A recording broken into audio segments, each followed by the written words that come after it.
Huwag magpakasal, tumawag sa pulis at tumakbo ka na.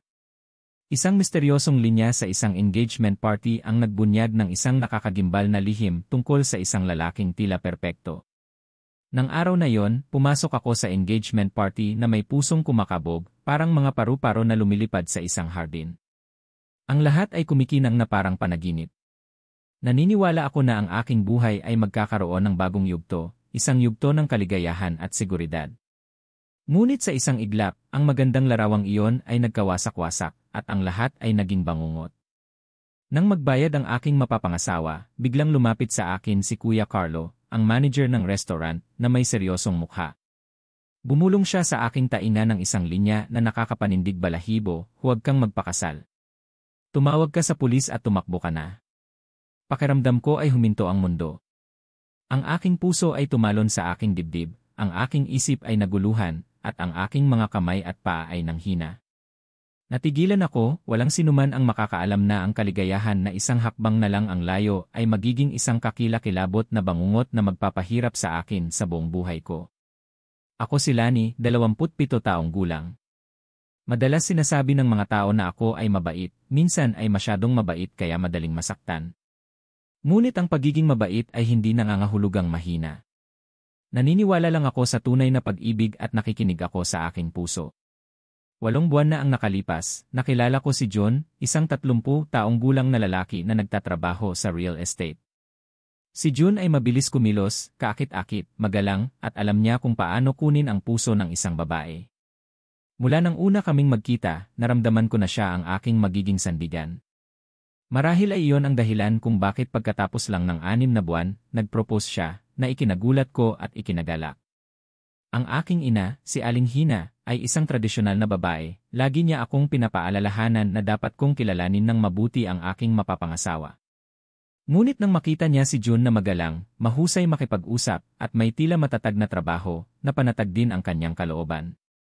Ang aking ama, si Mang Ben, ay bihirang magsalita ng marami, ngunit ang kanyang mga mata ay nagpakita rin ng kaunting kasiyahan nang makita niya si June sa unang pagkikita. Kaya ang lahat ay mabilis na naayos. Nagkasundo ang dalawang pamilya na magdaos ng engagement party sa isang marangyang restaurant na tinatawag na Cielo Vista sa gitna ng Maynila. Noong gabing iyon, ang restaurant ay maliwanag na maliwanag. Suot ko ang isang malinis na puting damit at ang aking mukha ay may simpleng makeup. Sa salamin, nakita ko ang aking sarili na nagniningning tulad ng isang tunay na nobya. Hawak ni June ang aking kamay, at ang kanyang mga mata ay nagpapakita ng kumpiyansa at kaunting pagmamataas. Mahina siyang bumulong, Lani, ngayon, ikaw ang magiging pinakamaligayang babae sa mundo. Ipinapangako ko na bibigyan kita ng buhay na pinapangarap ng bawat babae. Ang matamis na salitang iyon ay nagpainit sa aking puso at tumango ako ng bahagya. Ang handaan ay detalyado, may higit sa 50 bisita, pangunahin ay mga kamag-anak at malalapit na kaibigan. Ang mga tawanan at pagbati ay hindi tumigil. Umupo ako sa tabi ni John, ang aking puso ay puno ng kaligayahan. Minsan ay tumitingin ang aking ina sa akin, ang kanyang ngiti ay parang nabunutan siya ng tinik dahil nakakita na ang kanyang anak ng isang tahimik na kanlungan. Ang aking ama ay tahimik na umiinom ng alak, ang kanyang mga mata ay kumikinang sa tuwa. Ang ina ni John, si Aling Tina, ay naroon ngunit ang kanyang mukha ay seryoso. Madalas kong nahuhuli ang kanyang mga mata na tumitingin sa akin na parang sinusuri niya ako. Inisip ko na marahil ay nag-aalala lang siya para sa kanyang anak kaya ganoon siya. Nang nasa rurok na ng kasiyahan, tumayo si John at pumunta sa reception counter upang magbayad ng ilang dagdag na gastos. Naiwan ako na nakikipag-usap sa ilang kaibigan nang biglang may isang anino na lumitaw sa tabi ko. Siya si Kuya Carlo, ang manager ng restaurant na nag-asikaso sa buong party. Suot niya ang isang formal na vest at ang kanyang mukha ay seryoso. Ang kakaiba ay hindi siya ngumiti ng masaya tulad ng dati, sa halip, bumulong siya sa aking tainga ng isang linya na nagpalamig sa buong katawan ko. Huwag ka, miss, magpakasal. Tumawag ka sa pulis at tumakbo ka na. Natigilan ako, akala ko ay mali ang aking narinig, ngunit ang mga mata ni Kuya Carlo ay seryoso kaya hindi ito biro. Ang aking puso ay bumibilis ang tibok, ang aking kamay ay nanginginig, at ang chopsticks sa mesa ay nahulog sa sahig na gumawa ng ingay. Nag-aalala akong tumingin sa paligid, baka may makapansin. Si Kuya Carlo ay nakatayo pa rin doon, ang kanyang mga mata ay mapagmatsyag na para bang gusto niyang maniwala ako agad sa kanyang sinasabi. Pagkatapos ay umiling siya ng bahagya, umatras ng ilang hakbang at iniwan akong natigilan sa matinding pagkalito. Sa sandaling iyon, ang aking isip ay naguluhan. Daan-daang tanong ang pumasok sa aking isipan. Bakit sinabi yon ni Kuya Carlo? Mayroon bang isang bagay na kahina-hinala na may kinalaman kay June o isang pagkalito lamang? Ngunit ang boses na yon ay hindi parang isang biro. Iyon ay isang seryoso at apurahang babala na para bang gusto niya akong iligtas mula sa isang malaking sakuna. Sinubukan kong maging kalmado, ngunit ang aking mga mata ay walang malay na naghahanap kay June. Nakatayo pa rin siya sa counter, nakikipag-usap sa receptionist, ang kanyang mukha ay nakangiti na parang walang nangyayari. Sa nakita ko, lalo akong naguluhan. Kung may tinatago si June, bakit siya ganoon kanatural? Naalala ko ang mga buwan na magkasama kami, si June ay laging bukas palad, laging nagbabayad kapag kami ay kumakain o namimili. Madalas din siyang bigyan ako ng mamahaling regalo, ngunit minsan ay nakita ko ang mga kakaibang bitak sa kanyang pagkatao. Minsan ay hindi ko sinasadyang marinig siyang sumasagot sa telepono na may galit na tono, kahit na nagmumura, naganap na kabaligtaran sa kanyang magandang panlabas na anyo. Sinabi niya na dahil iyon sa stress sa trabaho.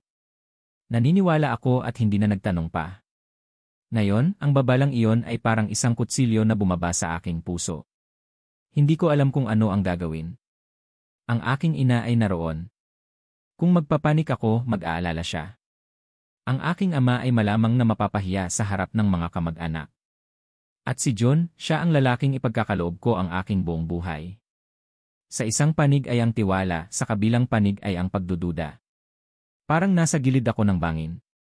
Tahimik na bumalik si Kuya Carlo sa kanyang trabaho, ngunit bago siya umalis, ang kanyang mga mata ay tumingin pa rin sa akin na para bang gusto niyang ulitin ang kanyang sinabi, mananigwala ka sa akin. Huminga ako ng malalim, sinubukang maging kalmado, at nagpatuloy sa pakikipag-usap sa aking mga kaibigan. Ngunit sa aking puso, isang apoy ng pangamba ang nagsimulang kumalat. Nang bumalik si John, masaya siyang nagtaas ng baso ng alak at nag-toast sa buong mesa. Tiningnan ko siya, sinubukang maghanap ng anumang senyales upang kumpirmahin na ang sinabi ni Kuya Carlo ay isang pagkalito lamang. Ngunit hindi, ang mukha ni John ay masyadong tiwala, masyadong perpekto. Ang pagiging perpekto na iyon ang nagpatakot sa akin. Nang gabing iyon, hindi ko na lubos na nasiyahan ang engagement party. Ang lahat ng pagbati, ang mga tawanan ay parang isang magandang balat na nagtatago ng isang bagay na kahina-hinala. Sa aking isipan, ang mga salita ni Kuya Carlo ay patuloy na umalingaw-ngaw, huwag kang magpakasal. Tumawag ka sa pulis at tumakbo ka na. At naramdaman ko na mula sa sandaling ito, ang aking buhay ay magiging ganap na kakaiba. Matapos ang engagement party, ang bulwagan ay dahan-dahang nawala ang mga tawanan. Sinubukan kong ngumiti bilang tugon sa bawat pagbati ng mga kamag-anak, ngunit ang aking puso ay mabigat na parang may malaking bato na nakapatong sa aking dibdib. Ang aking ina, si Aling Hina, ay masayang nakangiti, at minsan ay hinahaplos niya ang aking kamay na nagpapahiwatig na dapat akong maging masaya at huwag masyadong mag-isip. Ang aking ama ay tumatango ng may kasiyahan sa mga kamag-anak, ngunit ang kanyang seryosong mga mata ay patuloy na sinusubaybayan ang bawat pangyayari. Tanging ako, kahit na sinubukan kong maging kalmado sa labas, sa loob ay parang may malakas na alon. Naalala ko ang bawat bulong ni Kuya Carlo sa aking tainga, naalala ko ang kanyang seryosong mga mata. Ang mga salitang iyon ay hindi parang isang biro. Balak kong magtanong, ngunit sa buong gabi, si Kuya Carlo ay abala sa pag-aasikaso sa mga bisita at pagkatapos ay nawala sa likod ng pinto ng mga empleyado. Ang pagkakataon kong makalapit sa kanya ay nawala. Pakiramdam ko ay naiwan ako sa isang serye ng mga pagdududa ng walang anumang maasahan. Bumalik si John matapos magbayad, masaya siyang nakikipag-usap na parang walang nangyari. Inakbayan pa niya ako, nagsalin ng alak para sa aking mga magulang, at nag-order ng dessert para sa buong mesa. Sa mata ng lahat, siya ang perpektong asawa. Ngunit ako lang, mula sa sandaling iyon, ang aking puso ay nanginginig dahil sa mga pagdududa na hindi pa nasasagot. Nang halos umalis na ang mga bisita, tumayo ako sa labas ng restaurant kasama ang aking ina upang hintayin si John na kumuha ng sasakyan. Hinaplos ng aking ina ang aking buhok habang nakangiti, ang aking anak na babae ay napakaganda ngayon. Napanatag na ang aking kalooban. Kahit na hindi pa kami matagal na nakikipag-ugnayan kay John, sa tingin ko ay hindi ka nagkamali sa pagpili sa kanya. Nang marinig ko ang sinabi ng aking ina, napigil ang aking hininga. Gusto kong sabihin sa kanya ang nakakapanindig balahibo na babala, ngunit ang aking mga labi ay gumalaw-galaw ngunit hindi ako makapagsalita. Natatakot akong mag-alala ang aking ina, matakot na mapahiya ang aking mga magulang, at matakot na guluhin ko ang lahat. Nagmaneho si John, binuksan ang pinto para sa akin at sa aking mga magulang. Sa buong biyahe, patuloy siyang nagkukwento ng mga biro na nagpatawa sa aking mga magulang. Umupo ako sa likod, nakatingin sa labas ng bintana, ang mga ilaw ng kalsada ay lumilipas ng malabo. Sa mga tawanan na yon, pakiramdam ko ay nag-iisa ako. Gusto kong maniwala na ang lahat ay isang pagkalito lamang, ngunit sa kaibuturan ng aking puso, ang instinct ng isang babae ay bumulong na hindi nagbibiro si Kuya Carlo. Nang gabing iyon, pag-uwi sa bahay, hindi ako makatulog. Humiga ako sa tabi ng aking ina dahil gusto niyang umuwi ako sa bahay ng aking mga magulang upang magpahinga. Ang mahinang liwanag ng buwan ay pumasok sa bintana, na tumama sa mukha ng aking ina na mahimbing na natutulog. Tumingin ako sa kanya at naramdaman ko ang matinding pangamba. Kung mayroon ng madilim na lihim si John, ano ang gagawin ko? Tatakbo na lang ba ako sa gitna ng lahat ng kaguluhan upang mapahiya ang aking mga magulang sa harap ng mga kamag-anak? Ang mga tanong na iyon ay patuloy na umiikot sa aking isipan hanggang sa hindi ko namalayan na nakatulog na ako. Kinaumagahan, nagising ako na may namamaga ang mata dahil sa kakulangan sa tulog. Nag-alala ang aking ina. Mabilis akong nagdahilan na kinakabahan ako pagkatapos ng seremonya, kaya hindi ako sanay. Naniniwala siya agad at sinabi sa akin na magpahinga muna ako ng ilang araw upang maghanda para sa opisyal na araw ng kasal. Samantala, tumawag si June sa akin ng maaga, ang kanyang boses ay masaya, "Lani, kahapon ay napakaganda, ikaw ang pinakamagandang babae sa mundo, masayang masaya ako." Sinubukan kong umiti ngunit ang aking puso ay mabigat. Ang kaligayahan ba ay totoo? Matapos ibaba ang telepono, kinuha ko ang aking lakas ng loob at tumawag sa restaurant, humiling na makausap si Manager Carlo. Ngunit ang nasa kabilang linya ay sinabi na si Kuya Carlo ay nag-leave ng 1 linggo para sa personal na dahilan at wala siya sa restaurant. Biglang lumubog ang aking puso. Kaya, hindi ko pa rin makukuha ang sagot. Ang kanyang sinabi ay parang isang kutsilyo na nakabitin sa ere, na nagpapatakot at nagpapakuryosidad sa akin. Sa mga sumunod na araw, mas pinagmasdan ko ng mabuti si John. Minsan ay malambing siya at nag-aalala sa bawat maliit na bagay, ngunit may mga sandali rin na mabilis siyang nagbabago. Halimbawa, kapag tinatanong ko siya tungkol sa kanyang trabaho, madalas siyang umiiwas at sumasagot lamang ng mabilisan na maayos ang kanyang proyekto. Minsan ay iminungkahi ko na dalhin niya ako sa kanyang opisina upang makilala ang kanyang mga kasamahan, ngunit tumanggi siya. Nagdahilan na mayroong maraming panloob na bagay sa kumpanya na mahirap ipaliwanag. Noong una ay inakala ko na ang bawat lalaki ay may mga lihim sa trabaho, ngunit ngayon ay nanginginig ako sa takot. Isang hapon nang sunduin ako ni John para kumain, hindi ko sinasadyang makita sa kanyang telepono ang isang mensahe, ang pera para sa mga kalakal ay hindi pa nailipat, baka malantad. Mabilis niyang pinatay ang telepono at tumawa ng pilit, isang maling mensahe yon. Tumawa ako ng pilit, ngunit sa aking puso, isa na namang alarma ang tumunog. Ang ina ni John, si Aling Tina, ay madalas din na tumatawag sa akin sa panahong ito. Paulit-ulit niyang sinasabi na hindi kailangan ng kanyang pamilya ng mamahaling gising-sing, ngunit ang manugang na babae ay dapat na marunong sumunod, dapat na lubos na magtiwala at suportahan ang kanyang asawa. Magalang akong sumagot ng opo, ngunit sa aking puso ay naramdaman ko na parang may tinatago siya at ako ay isang piyesa lamang sa isang plano. Sinimulan kong lihim na mag-imbestiga. Nagtanong ako sa ilang kakilala, ngunit walang sinuman ang nakakaalam ng detalyado tungkol sa trabaho ni June. Siya ay lumilitaw na mayaman, nagmamaneho ng mamahaling kotse, gumagamit ng mga branded na bagay. Ngunit ang pinagmulan ng kanyang pera ay malabo. Sa tuwing nagtatanong ako, maingat siyang nagbabago ng paksa. Isang gabi ay nagpasya akong subukan siyang suriin.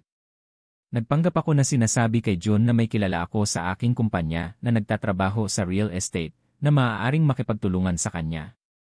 Narinig iyon, ang mukha ni John ay nagbago ng bahagya, ngunit agad siyang nagpakalma, tumawa, ayoko na paghaluin ang pag-ibig sa trabaho. Lani, basta't maging masaya lang tayo ay sapat na. Ang sagot ay tila makatuwiran, ngunit ang kanyang mga mata na umiiwas ay nagpatindig ng balahibo sa akin. Sa aking puso, ang mga maliliit na piraso ay nagsimulang magkonekta sa isang nakakatakot na larawan. Marahil ay may alam si Kuya Carlo tungkol kay John, isang bagay na sapat na seryoso upang payuhan akong tumakbo at tumawag sa pulis. Ngunit ano yon? Pandaraya, utang, o mas malala pa? Nang gabing iyon, habang nakaupo ako ng tulala sa bintana, pumasok ang aking ina. Umupo siya sa tabi ko, mahinang inilagay ang kanyang kamay sa aking balikat. Lani, may tinatago ka ba sa akin? Ilang araw na akong nakikita na malalim ang iniisip mo. Gusto kong umiyak ngunit hindi pa rin ako makapagsalita. Umiwas lang ako at sinabi sa kanya na nag-aalala ako sa kasal, nag-aalala na hindi ko magampanan ng maayos ang aking tungkulin. Niyakap ako ng aking ina at mahinang hinaplos ang aking likod. Anak, ikaw ang pipili ng iyong kaligayahan. Huwag kang magtiis dahil sa iba. Ang sinabi ng aking ina ay nagpaiyak sa akin, ngunit sa aking puso ay alam ko na ang bagay na ito ay hindi lamang tungkol sa pagpili ng kaligayahan, kundi pati na rin sa katotohanan sa likod ng lalaking malapit ko ng tawaging asawa. Sinabi ko sa aking sarili na bago pa maging huli ang lahat, kailangan kong makipagkita kay Kuya Carlo. Kailangan kong malaman kung ano ang nakita niya, ano ang alam niya upang sabihin sa akin ang mga nakakatakot na salitang iyon. At hindi ko inaasahan na ang desisyong iyon ay magiging isang malaking pagbabago na magpapabago sa buong buhay ko. Matapos ang ilang araw na puno ng pangamba, nagpasya akong makipagkita kay Kuya Carlo sa anumang paraan. Ang kanyang sinabi sa engagement party ay patuloy na gumagambala sa akin sa bawat minuto, tulad ng isang kutsilyo na nakabitin sa ibabaw ng aking ulo. Kung hindi ko makukuha ang sagot, hindi ako kailanman maglalakas loob na pumasok sa kasal. Noong araw na yon, nagdahilan ako na mamimili ako at pumunta sa restaurant kung saan ginanap ang party. Nagtanong ako sa receptionist tungkol kay Kuya Carlo.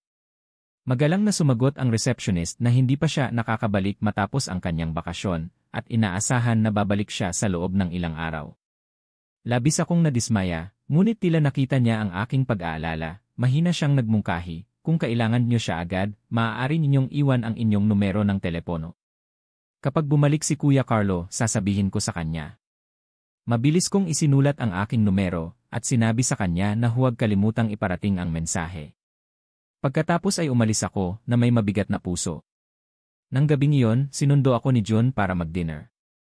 Habang nagmamaneho siya, patuloy siyang nagkukwento tungkol sa kanyang mga plano para sa susunod na linggo. Lani, sa weekend na ito gusto kitang dalhin upang makita ang bagong proyekto, isang napakagandang lugar. Naniniwala ako na sa hinaharap ay maaari tayong tumira doon. Nang marinig ko ang kanyang masayang boses, tumango ako ngunit ang aking puso ay tahimik. Tuwing binabanggit niya ang tungkol sa trabaho, naalala ko ang kakaibang mensahe noong nakaraang araw. Nang pumasok kami sa restaurant, bigla kong nakita ang isang lalaki na nakaupo sa isang malayong sulok. Ang kanyang mga mata ay nakatingin kay John. Ang lalaking iyon ay nasa 40, simpleng nakasuot ngunit ang kanyang mukha ay seryoso. Ang mga matang iyon ay hindi ordinaryong pagtingin, kundi may pag-ingat, na para bang sinusubaybayan niya ang bawat galaw ni John. Nanginig ako at lumingon kay John, ngunit masaya pa rin siyang nag-o-order ng pagkain, ganap na hindi niya napansin. Ang hapunan ay tila masaya, ngunit hindi ako makapag-concentrate. Nang lumabas si John upang sumagot ng tawag, sumulyap ako sa lalaking iyon. Mabilis siyang umalis sa kanyang mesa at lumabas. Bago siya lumabas, sumulyap siya sa akin, isang tingin na para bang may gusto siyang sabihin sa akin, ngunit bago ko pa naintindihan, nawala na siya. Umupo ako ng tulala, ang aking puso ay kumakabog ng malakas. Sa biyahe pa uwi, hinawakan ni John ang aking kamay. Lani, anong nangyayari sa'yo?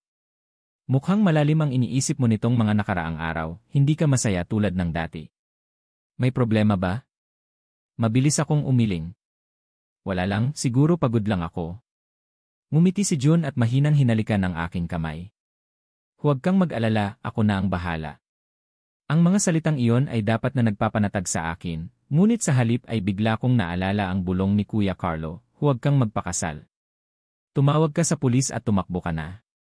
Ang dalawang salita, dalawang magkasalungat na tono, ay patuloy na nagpapagulo sa aking isipan.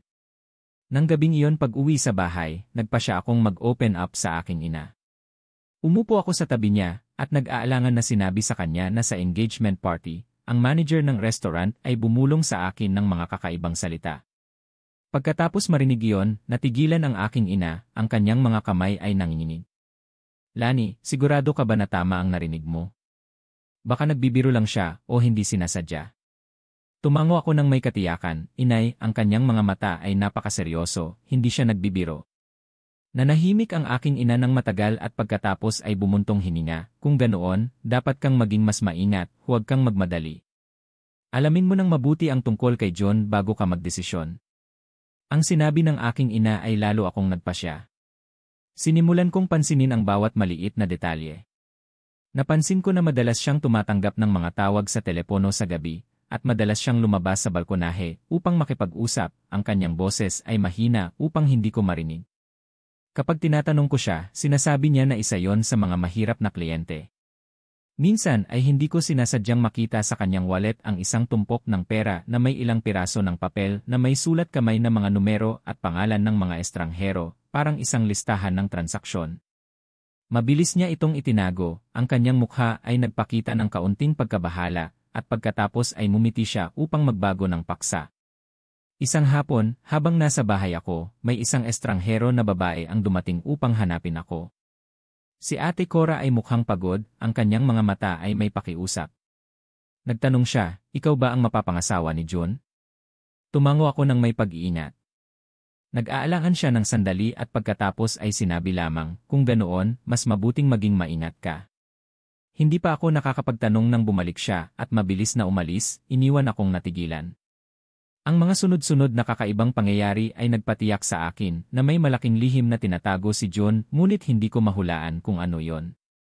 Ilang araw ang nakalipas, sa wakas ay tumawag din si Kuya Carlo sa akin. Ang kanyang boses ay garalgal at nagmamadali. Ikaw ba si Miss Lani? Ako si Carlo, ang manager noong engagement party. Naaalala mo pa ba ako? Nanginginig ako. Opo. Naaalala ko po kayo. Ano po ba ang ibig niyong sabihin noong araw na yon?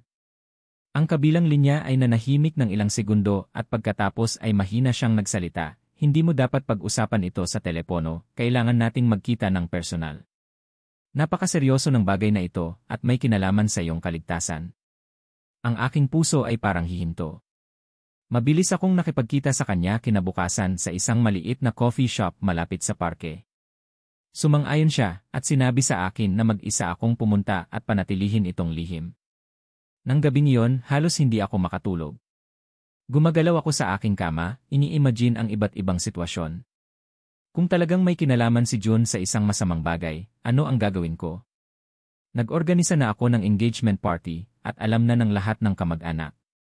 Kung tatakasan ko, magiging kahiyahiya ako. Ngunit kung magpakasal ako, baka ang buong buhay ko ay mabuhay sa paghihirap. Kinaumagahan, sinundo ako ni John para mag-almusal. Sa pagtingin sa kanyang mukha na masaya, naramdaman ko ang pagmamahal at takot. Tahimik akong nag-isip, baka malalaman ko na ang katotohanan ngayong gabi. Sana lang ay hindi ito masyadong malupit at hindi magpapabagsak sa lahat. Ngunit sa kaibuturan ng aking puso, naramdaman ko na ang naghihintay sa akin ay mas nakakagimbal pa kaysa sa inaakala ko. Nang hapon na yon, kinakabahan akong nagbibilang ng bawat oras. Ang lahat ng nangyayari sa araw na iyon ay napakabagal na nakakabaliw. Tumawag si John at sinabi na gusto niya akong sunduin sa gabi upang maglakad-lakad, ngunit nagdahilan ako na kailangan kong umuwi sa aking ina. Sa totoo lang, gusto ko lang siyang iwasan upang panatilihin ang aking date kay Kuya Carlo. Pagkatapos ibaba ang telepono, tumayo ako sa harap ng salamin, tinitingnan ang aking maputlang mukha. Naramdaman ko ang pag-aalala at takot, ngunit mayroon pa ring pag-asa na ang babalang iyon ay isang pagkalito lamang. Gayunpaman, umaasa pa rin ako na ang lalaking minahal ko ng buong puso ay hindi isang tao na may nakakatakot na lihim. Nang dumilim, pumili ako ng isang manipis na jacket, tinali ang aking buhok, at tahimik na lumabas ng bahay. Ang maliit na coffee shop ay nasa tabi ng parke, ang mga dilaw na ilaw ay nagbibigay ng mainit na pakiramdam. Pumasok ako at tumingin sa paligid. Pagkatapos ng ilang sandali, nakita ko si Kuya Carlo na nakaupo sa isang madilim na sulok, ang kanyang mukha ay malalim ang iniisip, at sa harap niya ay may isang baso lamang ng kape na kalahati na lang. Suot niya ang isang simpleng shirt, ang kanyang mukha ay kalmado, ngunit ang kanyang mga mata ay puno ng tensyon. Lumapit ako at mahina akong bumati, tumango siya, at sinenyasan akong umupo. Ilang segundo ang lumipas ng tahimik, tanging ang tunog lamang ng kutsara na tumatama sa baso ang naririnig. Pagkatapos ay nagsalita siya, ang kanyang boses ay mahina ngunit matatag. Miss Lani, humihingi ako ng paumanhin sa paggawa sa iyo na mag-alala sa party, ngunit kailangan kong sabihin. Hindi ko kayang hayaan kang pumasok sa isang kasal na sa hinaharap ay maaaring magbayad ka ng buong buhay mo. Nang marinig ko yon, ang buong katawan ko ay nanigas. Sinubukan kong lumunok, nanginginig na nagtanong, Kuya Carlo, ano ba talaga ang nangyayari? Bakit mo sinabi na dapat akong tumakbo at tumawag sa pulis? May alam ka ba tungkol kay June? Tumingin si Kuya Carlo ng direkta sa aking mga mata, ang kanyang mga mata ay seryoso na nakakapangilabot. Alam mo ba ang tunay na trabaho ni June? Mahina akong umiling. Sinasabi niya na nagtatrabaho siya sa real estate, ngunit hindi pa ako nakapunta sa kanyang opisina, at hindi pa niya sinasabi sa akin ng detalyado. Bumuntong hininga si Kuya Carlo, ang kanyang boses ay lumambot. Ganoon nga ang inaakala ko, wala kang alam. Ang totoo, hindi siya nagtatrabaho sa real estate. May kinalaman siya sa isang sindikato ng smuggling at money laundering. Ang aming restaurant ay nagdaos ng ilang mga party para sa grupo na yon at nakita ko si June na nakatayo kasama ang mga taong sinusubaybayan ng pulis. Nananigas akong nakaupo, ang aking isip ay nalilito na parang tinamaan ng kidlat. Nauutal ako. Hindi maaari. Sigurado ka ba? John. June ay mabait at matino. Hindi niya pinutol ako ni Kuya Carlo, ang kanyang boses ay matatag. Miss Lani, hindi ako nagsasabi nito upang sirain ang sinuman. Ako ang manager. Nakita ko mismo ang mga sandali na nagpapalitan sila ng mga envelope at mga libro sa e-room. Minsan ay hindi ko sinasadyang marinig ang kanilang pinag-uusapan tungkol sa isang shipment na tumawid sa hangganan. Ang pangalan ni June ay binabanggit ng maraming beses na may malaking papel. Sa tingin mo, bakit ang isang lalaking nasa edad 30 pa lamang ay kayang mag-aksaya ng pera, bumili ng mga mamahaling gamit, magmaneho ng mamahaling kotse, ngunit hindi ka kailanman dinadala sa kanyang opisina? Nalamig ang aking pawis, ang aking puso ay bumibilis na parang gusto nitong tumalon mula sa aking dibdib. Ang lahat ng aking mga pagdududa noon, ang mga kakaibang tawag sa telepono, ang mga malabong mensahe, ang mga sandali na umiiwas siya ay biglang nagkonekta sa isang madilim na larawan. Nanginginig akong bumulong, kung totoo yan, ano ang gagawin ko? Ako ikakasal ako sa kanya. Tiningnan ako ni Kuya Carlo na may pakiramdam ng awa. Ayoko sanang makialam sa iyong buhay, ngunit hindi ako makatahimik kapag nakikita ko ang isang mabait na babae na nasasangkot sa isang mapanganib na sitwasyon. Kailangan mong maging matalino. Sa ngayon, dapat mong subukang ipagpaliban ang kasal at mas mabuting i-report mo sa mga otoridad. Sinusubaybayan na nila ang sindikato na ito, ngunit kulang pa rin sila ng mahalagang ebidensya. Maaari kanilang tulungan upang makumpleto ang kanilang e-case. Natigilan ako. Ang ideya ng pagtawag sa pulis ay labis na nakakatakot sa akin. Kung malalaman ni John, hahayaan niya ba akong maging ligtas? Paano naman ang aking mga magulang? Ano ang mangyayari sa kanila kung malalaman nila na nasangkot ang kanilang anak sa ganitong malaking problema? Kinagat ko ang aking labi hanggang sa dumugo at lumuluha ako. Kuya Carlo, kailangan ko ng oras. Hindi ako makapaniwala agad. Tumango si Kuya Carlo bilang pag-unawa. Naiintindihan ko. Ngunit kailangan mong magmadali dahil natatakot ako na wala na siyang maraming oras sa labas ng batas. Ang mga taong tulad niya, kapag nalaman na sila ay nalantad, ay handang gawin ang anumang bagay upang makatakas. Mag-ingat ka. Nanahimik kami ng matagal. Umupo ako doon, ang luha ay dumadaloy sa aking mukha nang hindi ko namamalayan na umiiyak ako. Ang bawat salita ni Kuya Carlo ay parang isang hiwa ng kutsilyo sa aking puso na nagdulot sa akin ng sakit at pagkalito. Ayoko sanang maniwala ngunit ang aking isipan ay sumisigaw na hindi siya nagsisinungaling. Bago kami maghiwalay, binigyan ako ni Kuya Carlo ng isang maliit na piraso ng papel na may isang numero ng telepono. Ito ang numero ng isang pulis na kilala ko. Kung naramdaman mong nasa panganib ka o kailangan mo ng tulong, tawagan mo agad. Kinuha ko ito, ang aking kamay ay nanginginig, at nagpasalamat ako sa kanya na may garalgal na boses. Paglabas ng coffee shop, malamig ang hangin ng gabi. Mahigpit kong niyakap ang aking bag at lumakad na may gulo ang isipan. Ang parke ay tahimik, ang mga ilaw ay nag-iisa. Ang aking anino ay mahaba sa sahig na parang hinihila, bawat hakbang ay mabigat na parang naglalakad sa isang bangin. Pag-uwi sa bahay, tahimik kong itinago ang papel sa isang libro, hindi ako naglakas loob na ipaalam ito. Nang makita ako ng aking ina na umuwi ng gabi, nag-alala siyang nagtanong. Mabilis akong nagdahilan na nakipagkita ako sa isang kaibigan, ngunit napansin niya ang aking namumulang mukha at kumunot ang kanyang noo. Yumuko ako, hindi ko siya pinatingin sa akin ng matagal. Nang gabing iyon, humiga ako sa kama, ang aking mga mata ay nakatingin sa kisame. Ang bawat salita ni Kuya Carlo ay muling umalingaw-ngaw, smuggling, money laundering, sinusubaybayan ng pulis. Nanginginig ako sa ideya na kung magpakasal ako kay John, parang inilalagay ko ang aking sarili sa panganib. Ngunit ang aking puso ay lumaban. Ang lalaking iyon ay dating nag-aalala para sa akin, dating maalalahanin, dating nagtiwala sa akin. Paano ko malalaman kung ano ang totoo at kung ano ang hindi? Bigla kong naalala ang mga mata ng estranghero sa restaurant noong isang araw, naalala ko ang babaeng mukhang pagod na naghanap sa akin at nag-iwan ng isang babala. Ang lahat ng mga piraso na iyon, kung pinagsama-sama, ay tila humahantong sa isang tanging katotohanan. Si June ay hindi ang mabait na lalaki na inaakala ko. Gabi na, humiga ako sa tabi ng aking ina at bumulong na parang bata. Inay, natatakot ako. Niyakap ako ng aking ina, hinaplos ang aking buhok, ang kanyang boses ay garalgal.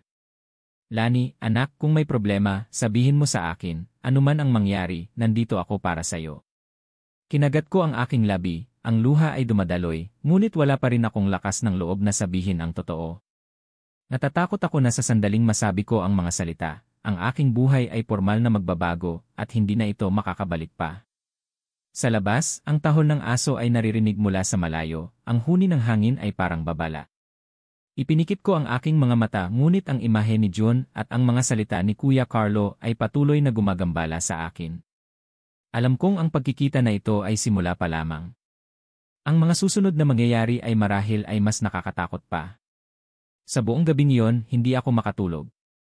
Tuwing ipinipikit ko ang aking mga mata, ang garalgal na boses ni Kuya Carlo ay patuloy na umalingaw sa aking isipan, smuggling, money laundering, sinusubaybayan ng pulis. Ang mga salitang iyon ay parang mga martilyo na tumatama, na nagwawasak sa lahat ng matatamis na ilusyon na mayroon ako tungkol kay John. Patuloy akong gumagalaw sa aking kama, ang pawis ay dumadaloy sa akin, ang aking puso ay bumibilis na parang nagmamadali ang aking ina na bumaling at mahinang nagtanong, Lani, hindi ka pa natutulog? Mabilis ko siyang pinakalma, ngunit alam ko sa aking sarili na ang payapang tulog ay umalis na sa akin mula nang marinig ko ang nakakagimbal na babalang iyon. Kinaumagahan, dumating si June sa harap ng bahay, may dalang isang malaking basket ng prutas. Masaya siyang bumati sa aking mga magulang, ang kanyang kilos ay walang pinagkaiba sa isang ideal na manugang. Tumayo ako sa tabi at tiningnan siya, ang aking puso ay mabigat na parang bato. Ang aking ama, si Mang Ben, na bihirang magsalita, ay pinuri rin siya, si June ay napakamaalalahanin. Ang aking ina ay inanyayahan siyang uminom ng tubig, at ako ay ngumiti lamang, itinatago ang mga pagtatalo na nagaganap sa aking puso. Nang magkaroon kami ng pagkakataon na mag-isa, hinawakan ni June ang aking kamay, ang kanyang boses ay puno ng pagmamahal, Lani, malalim ang iniisip mo nitong mga nakaraang araw, nag-aalala ako, kung may problema ka, sabihin mo sa akin, huwag mong itago. Nanginginig ako, gusto ko lang siyang sigawan na alam ko na ang kanyang lihim, na ayaw ko nang magpaloko pa. Ngunit nang tumingin ako ng direkta sa kanyang mga kumikinang na mata at sa kanyang tiwala ng ngiti, napigil ang aking hininga. Isang bahagi ng akin ay gusto pa ring maniwala, gusto pa ring umasa na ang lahat ay isang pagkalito lamang. Mahina akong sumagot, nag-aalala lang ako sa kasal, natatakot na hindi maging perpekto ang lahat. Tumawa si John, mahinang hinaplos ang aking buhok, basta't nandito ako, magiging maayos ang lahat. Ang kanyang mga salita ay matamis, ngunit ang aking puso ay nalamig. Pagkatapos ng ilang araw, nagpa siya akong lihim na subaybayan si John, nagdahilan ako na abala ako sa trabaho, at hindi ako makakasama sa kanya, at pagkatapos ay lihim akong sumunod sa kanyang sasakyan mula sa malayo.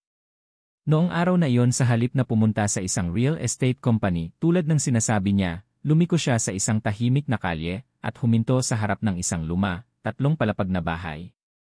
Nakita ko siyang pumasok, may dalang briefcase. Halos 1 oras ang nakalipas bago siya lumabas kasama ang ilang mga estranghero na lalaki. Mabilis silang nag-usap, nagkamayan at pagkatapos ay naghiwalay. Tumayo ako mula sa malayo, ang aking puso ay parang huminto. Ang eksenang iyon ay ganap na kakaiba sa imahe ng isang seryosong empleyado ng opisina. Ang bawat salita ni Kuya Carlo ay dahan-dahang naging totoo. May ginagawang kahina-hinala si June. Umatras ako at mabilis na umalis, natatakot na baka makita niya ako. Pag-uwi, nagpanik ako na ang luha ay hindi tumigil sa pag-agos. Nagtanong ako sa aking sarili, kung ang lahat ay totoo, bakit ako niloko ni June? Mahal niya ba ako o ginagamit lang niya ako bilang isang e-front para sa kanyang iligal na gawain? Sa pag-isip na yon, sumikip ang aking dibdib. Nang hapong iyon, kinuha ko ang lahat ng aking lakas ng loob at tinawagan ang numero na ibinigay sa akin ni Kuya Carlo. Ang boses ng isang matatag na lalaki ay sumagot sa kabilang linya. Hello, ano po iyon? Nanginginig akong nagpakilala at sinabi na ako ang mapapangasawa ni June. Ang kabilang linya ay nanahimik ng ilang segundo at pagkatapos ay nagtanong, ano ang impormasyon na gusto mong ibigay? Nauutal ako, wala pa akong siguradong impormasyon, ngunit nagdududa ako na may kinalaman siya sa money laundering. Gusto ko lang malaman kung sinusubaybayan siya ng pulis. Maingat na sumagot ang lalaki. Hindi ako maaaring magbunyag ng mga detalye, ngunit tama ka, mayroong isang grupo ng mga tao na nasa aming radar at ang pangalan ni June ay lumabas. Kailangan mong maging lubhang maingat, huwag kang gumawa ng anumang bagay na walang ingat. Pagkatapos marinig iyon, nanginginig ang aking mga kamay, halos hindi ko mahawakan ang telepono. Pagkatapos ibaba ang telepono, umupo ako ng tulala sa loob ng ilang oras. Alam kong nasasangkot na ako sa isang tunay na mapanganib na sitwasyon. Mahal ko ang isang lalaki na sinusubaybayan at sa isang maling hakbang, maaari kong idamay ang buong pamilya ko. Habang naguguluhan pa ako, tumawag sa akin ang ina ni John, si Aling Tina. Ang kanyang boses ay seryoso na may kaunting pagkagalit. Lani, narinig ko na madalas mong iniiwasan si June nitong mga nakaraang araw. Alam mo ba na ginagawa mo siyang malungkot? Malapit na ang kasal, huwag kang magbago ng isip. Mahina akong sumagot, sinubukan kong itago ang aking nararamdaman. Opo, hindi po ako nagbabago, nag-aalala lang po ako na hindi po maging handa ang lahat. Agad na nagtaas ng boses si Aling Tina, wala kang dapat alalahanin. Ang lahat ay napagdesisyonan na, kailangan mo lang maging asawa niya at hayaan siyang mag-alala sa iba. Tandaan mo, ang isang babae ay dapat na alam ang kanyang lugar. Ang kanyang mga salita ay parang isa pang kutsilyo na bumaon ng malalim sa aking puso. Pakiramdam ko ay nakatali ako sa isang lambat at wala na akong makatakasan. Nang gabing iyon umupo ako kasama ang aking ama. Tiningnan niya ako ng matagal at dahan-dahang nagsalita, Lani, mukhang hindi ka na masaya tulad ng dati. Kung may problema, sabihin mo sa akin, huwag kang matakot na mag-alala ako, mas mabuti iyon kaysa sa mabuhay ka nang naghihirap sa buong buhay mo. Tahimik akong umiyak, umiiwas sa kanyang mga mata. Hindi ko pa rin naglalakas loob na sabihin ang totoo, ngunit sinabi ko sa aking sarili na, sa lalong madaling panahon, kailangan kong harapin ito. Kinaumagahan, biglang dinala ako ni June upang makita ang isang bagong apartment. Sinabi niya na isang regalo iyon sa kasal, isang marangya at modernong apartment. Dinala niya ako sa paligid, hinawakan ang aking kamay, at mumiti ng masaya, Lani, ito ang magiging tahanan natin. Tumayo ako sa maliwanag na apartment, ngunit ang aking puso ay walang laman. Tumingin ako sa paligid, nakita ko ang ilang mga dokumento sa mesa na hindi pa naitatago, kasama na ang isang contract of sale na may pangalan ng isang ganap na estranghero, ngunit ang e-signature ay kay June. Hindi ko pa ito nababasa ng maigi nang mabilis niya itong kinuha at tumawa ng pilit, mga walang kwentang papel lang iyan, huwag mo nang pansinin. Hindi ako nagsalita, ngunit sa aking puso ay lalo akong naging sigurado. Ang sinabi ni Kuya Carlo at ng pulis ay hindi walang basehan. Nang gabing iyon pag-uwi sa bahay, tiningnan ko ang mukha ng aking ina na mahimbing na natutulog, sumikip ang aking dibdib. Alam ko na hindi ko na maaaring itago ito ng matagal. Kailangan kong gumawa ng isang bagay bago pa maging huli ang lahat. Ngunit ano? Kung ire-report ko sa pulis, nasa panganib ako na mawala ang lahat. Maaaring maghiganti si June kung mananahimik ako, ilalagay ko ang aking sarili at ang buong pamilya ko sa isang malalim na hukay. Sa gitna ng pagdududa, ang aking luha ay patuloy na dumadaloy. Alam ko na kailangan kong gumawa ng isang malaking desisyon. Isang desisyon na maaaring magbago sa aking buhay magpakailanman. At hindi ko inaasahan na ang desisyong iyon ay hahantong sa isang nakakagimbal na gabi, kung saan ang katotohanan ay malalantad ng walang pagtatago. Sa mga sumunod na araw, nabuhay ako sa isang estado na parang gising at tulog, na parang may isang anino na tahimik na sumusunod sa akin, na nagtutulak sa akin sa isang hindi nakikitang pader.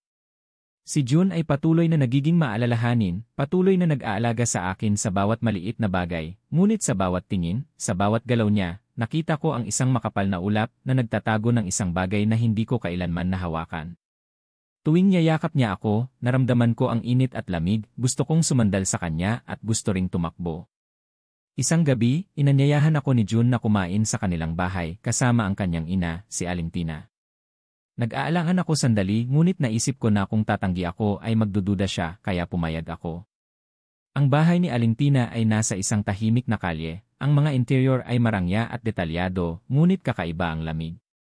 Nang pumasok ako, tiningnan niya ako mula ulo hanggang paa, ang kanyang mukha ay seryoso, ang kanyang boses ay malalim, "Lani, gusto kong makipag-usap ng diretsyo. Malapit ka nang maging manugang ng pamilyang ito kaya dapat mong malaman, ang pinakamahalaga ay itago ang lahat ng bagay sa loob ng pamilya.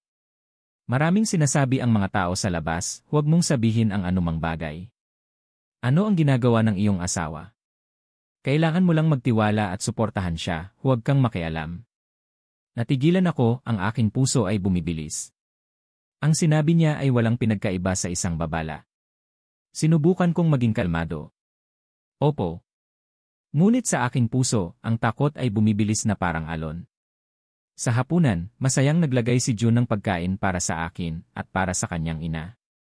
Ngunit napansin ko na madalas siyang tinitingnan ni Aling Tina na may kakaibang tingin, na may pagmamalaki at pag-aalala. Minsan ay bumuntong hininga pa siya at inilagay ang kanyang chopsticks, "Kailangan mong maging mas maingat. Maraming problema ngayon, huwag kang maging pabaya." Mabilis na pinutol ni June at tumawa ng pilit, "Inay, huwag kang mag-alala, ako na ang bahala." Umupo ako sa tabi niya at malinaw na narinig ang bawat salita at ang mga piraso ay nagkonekta ng mas malinaw. Sigurado silang may tinatago na may kinalaman sa kahina-hinalang trabaho ni June. Nang gabing iyon, sa biyahe pa uwi, mahigpit na hinawakan ni June ang aking kamay, mahina siyang nagsalita, "Lani, alam kong medyo mahirap ang aking ina, ngunit mahal na mahal niya ako. Sa hinaharap makikita mo rin na mahal ka niya. Huwag kang mag-isip ng masyado." Umiti ako ng pilit. Ngunit ang kanyang mga mata, kahit na malambing, ay hindi maalis ang malamig na hangin sa aking puso. Kinaumagahan, habang nagtatrabaho ako, nag-vibrate ang aking telepono, at may isang mensahe mula sa isang hindi kilalang numero. "Mag-ingat ka, hindi siya simple tulad ng inaakala mo. Kung ayaw mong magsisi, lumayo ka sa kanya." Natigilan ako, sumikip ang aking dibdib. Tumawag ako pabalik ngunit ang numero ay offline. Sa buong hapon na yon, hindi ako makagawa ng anuman. Pakiramdam ko ay may sumusunod sa akin upang magbigay ng babala, ngunit hindi ko alam kung kaibigan ba ito o kaaway. Nang gabing iyon tinawagan ko si Kuya Carlo upang sabihin sa kanya ang tungkol sa mensahe. Nanahimik siya ng sandali at pagkatapos ay sumagot, "Marahil ay may ibang tao na nakapansin sa'yo." Ito ay lalong nagpapatunay na si June ay nasa isang mapanganib na sitwasyon. "Miss Lani, sa totoo lang, payo ko sa'yo, huwag ka nang mag-atubili pa, kung hindi mo siya tatakasan, magkakaroon ka ng problema." Kinagat ko ng mahigpit ang aking labi, ang luha ay dumadaloy. Ngunit paano? Alam na ng buong pamilya ko, ng buong kamag-anak ang tungkol sa engagement. Kung ititigil ko, magiging kahiyahiya ako, at magiging kahiyahiya ang aking mga magulang. Nasarhan ako. "Kuya Carlo, kailangan ko ng mas maraming oras." Bumuntong hininga siya, hindi na nagsalita pa, ngunit alam kong nadismaya siya. Kinaumagahan, sinundo ako ni June upang dumalo sa isang party kasama ang kanyang mga kaibigan. Iyon ang unang beses na dinala niya ako sa isang pribadong pagkikita na tulad nito. Ang party ay ginanap sa isang marangyang e-room na may 7 o 8 tao lamang, lahat ay lalaki. Masaya silang nag-uusap, ngunit napansin ko na sa bawat salita ay may mga mahirap na code, shipment, deal, regular customer. Umupo ako sa tabi nila, sinubukan kong magpanggap na inosente, ngunit ang aking mga tainga ay nakafocus upang makinig. Minsan ay tumawa ng malakas ang isa sa kanila, at tinapik ang balikat ni John. Napakagaling mo, kapatid, ang mga nakaraang shipment ay matagumpay, sa pagkakataong ito ay sigurado akong malaki ang kikitain mo. Nagulat ako, sumikip ang aking dibdib. Agad na sumimangot si John at sumulyap sa kanya, at pagkatapos ay tumawa upang itago ang kanyang nararamdaman. Huwag kang magsalita ng masama sa harap ng isang babae. Nagtawanan ang buong mesa na parang walang bigat ang sinabi. Tahimik akong umupo, ang aking mga kamay ay nanginginig, sinubukan kong itago ito sa ilalim ng mesa. Ang lahat ng aking mga pagdududa ay ngayon ay halos sigurado. Talagang nasasangkot si John sa isang iligal na bagay. Nang kami ay aalis na, sinubukan kong maging kalmado, ngunit habang bumababa ako ng hagdan, bigla kong nakita ang lalaking mukhang pagod noong nakaraang araw, ang lalaking tumingin sa akin sa restaurant na nakatayo sa dulo ng pasilyo. Ang kanyang mga mata ay nakatingin sa akin na parang may gusto siyang sabihin. Nang lumagpas ako sa kanya, mahina siyang bumulong, huwag kang maniwala sa kanya, napakamapanganib niya. Nagulat ako at lumingon ngunit nawala na siya sa dilim. Habang nasa sasakyan, nagtanong si John, anong nangyayari sa'yo? Ang putla ng mukha mo. Mabilis akong umiling, wala-wala lang, medyo pagod lang ako. Kumulot ang kanyang noo, ngunit hindi na siya nagtanong pa. Nang gabing iyon pag-uwi sa bahay, umupo ako ng mag-isa sa aking silid, nakatakip ang aking mukha at umiiyak. Alam ko na ang tali na nakatali sa akin ay humihigpit na. Hindi ako makatahimik, ngunit wala rin akong sapat na lakas ng loob na harapin siya. Naalala ko ang numero ng telepono ng pulis sa papel, ngunit ang aking nanginginig na kamay ay hindi makapag-type. Sa sandaling ito, pumasok ang aking ina, umupo siya sa tabi ko, at malumanay na nagsalita, Lani, anak, kung may problema, sabihin mo sa akin, pumayat ka na ng husto, nasasaktan ang puso ko. Humagulgol ako sa yakap ng aking ina, ngunit hindi ko pa rin masabi ang lahat. Natatakot ako na sa sandaling masabi ko ang mga salita, ang aking pamilya ay hindi na magiging payapa. Niyakap ko ng mahigpit ang aking ina, nanginginig na parang bata. Sa aking puso, biglang may isang ideya ang lumabas na nagpatakot sa akin. Marahil ay dapat akong sumugal minsan. Kung ang katotohanan tungkol kay John ay malalantad, kahit na masakit, mas mabuti iyon kaysa sa mabuhay sa dilim sa buong buhay ko. Hindi ko inaasahan na ang tahimik na desisyon na iyon ay magiging simula ng isang serye ng mga pangyayari na halos mawala sa akin ang lahat at makita ang isang nakakagimbal na eksena na hindi ko kailanman malilimutan sa buong buhay ko. Mula nang mangyari ang party na iyon, ang aking isip ay laging tense na parang isang string ng gitara. Wala na akong lakas ng loob na tingnan si John nang may malinaw na mata tulad ng dati. Sa sandaling ngumiti siya o nagsabi ng isang salita ng pag-aalala, nakikita ko ang isang nakakatakot na anino sa likod ng ngiting iyon. Hindi ko alam kung nagmamahal ba ako ng isang lalaki o isang kriminal. Ang pagtatalo sa aking puso ay halos nakakapagod sa akin. Isang gabi, sinabi ni John na kailangan niyang umalis ng madali, at sinabi niya sa akin na magpahinga at huwag akong maghintay. Niyakap niya ako, nagbigay ng ilang mga paalala at pagkatapos ay umalis ng nagmamadali. Ang aking puso ay mabilis na bumibilis. Sa pagkakataong ito, kailangan ko siyang subaybayan upang malaman kung ano talaga ang ginagawa niya. Nagsuot ako ng jacket at tahimik akong sumunod sa kanyang sasakyan. Ang kalye sa gabi ay tahimik, ang mga dilaw na ilaw ng kalsada ay gumagawa ng mahabang anino sa kalsada. Lumiko si June sa isang maliit na kalye at huminto sa harap ng isang lumang bodega sa labas ng bayan. Ipinark ko ang aking sasakyan sa malayo at pinigil ang aking hininga upang manood. Ang pinto ng bodega ay bumukas, at ilang malalakas na lalaki ang lumabas, ang kanilang mga mukha ay matigas. Bumati sila kay John at mabilis na kinuha ang mga malalaking kahon mula sa isang truck. Nakita ko si John na nagpapalitan ng mga libro, pumirma sa mga dokumento, ang kanyang mga mata ay matalim na parang yelo at ang kanyang kilos ay puno ng kapangyarihan, ganap na kakaiba sa imahe ng isang malambing na lalaki na kasama ko araw-araw. Natigilan ako na ang aking mga kamay at paa ay nanginginig, ang pawis ay dumadaloy sa aking noo. Isang kahon ang nahulog at ang takip ay nabuksan na naglantad sa mga plastic bag na may puting pulbos. Natigilan ako, ang aking puso ay halos huminto. Hindi ako eksperto, ngunit sa isang tingin lamang, mahuhulaan ko kung ano yon.